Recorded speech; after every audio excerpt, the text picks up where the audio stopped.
رسول پاک کا وصال ہوا نا، حضرت بلال نے منہ سے لفظ ہی کوئی نہیں ادا کیا. کسی نے اپنا دکھڑا کسی انداز میں سنا لیا. حضرت عمر نے کہا، جس نے کہا حضور وصال کر کے گردن اڑا دوں گا. حضرت عثمان غنی نے کہا، خبردار کوئی مجھے آ کے نہ بتائے کہ مصطفیٰ وصال کر گئے. حضرت علی المرتضیٰ رضی اللہ تعالیٰ عنہ نے فرمایا، نہ بھائی میرے مصطفیٰ پر تو موت آتی ہی نہیں جس طرح آپ لوگوں پہ. سب لوگوں نے اپنے اپنے اظہار کر لیے نا، بلال نے کسی کو دکھ بتایا ہی نہیں. ایک کونے میں بیٹھ کے نا حضرت بلال اکیلے آنسو بہاتے رہے، کسی کو بتایا ہی نہیں، اکیلے روئے. ایک شخص کہنے لگا، یار بلال بولتا نہیں. کہا نہ بلاؤ اسے.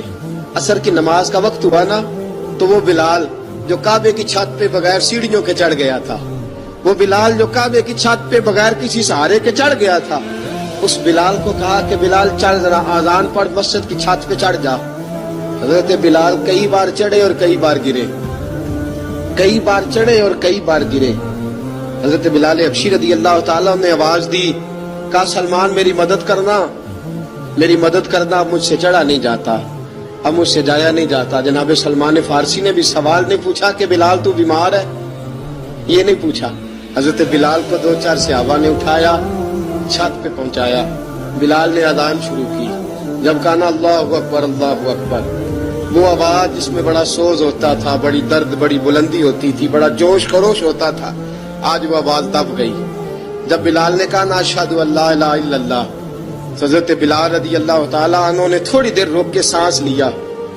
جب کہا نا اشہد ان محمد رسول اللہ، جو سارے چپ کھڑے تھے نا ان میں سے ایک بابا رو پڑا، جس کا نام ابو بکر صدیق تھا.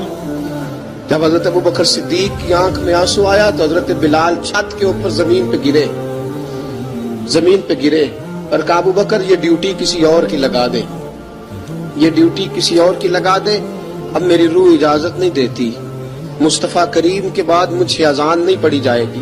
آپ نے واقعہ سن رکھا ہے کہ ایک بار صحابہ نے بلایا، دوبارہ آئے، حضور خواب میں ملے. کہا بلال تو آتا کیوں نہیں؟ بلال چھوڑ کے چلے گئے تھے.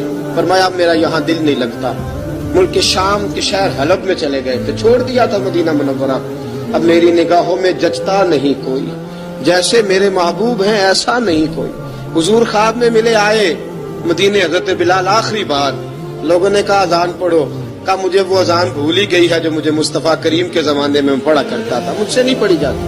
نہ مجھے کہو، میں کیسے پڑھوں؟ امام حسن اور حسین نے آ کے دامن تھاما نا تو کہا بیٹا میں تمہاری نانی کا بھی نوکر رہا ہوں، میں تمہاری ماں کی چکی بھی پیستا رہا ہوں، مجھ سے کوئی فرمائش نہ کر ڈالنا. میں نے نوکری کی ہے اور مجھے اگر اللہ نے توفیق دی تو میں تمہارے بچوں کے پیر بھی دھویا کروں گا.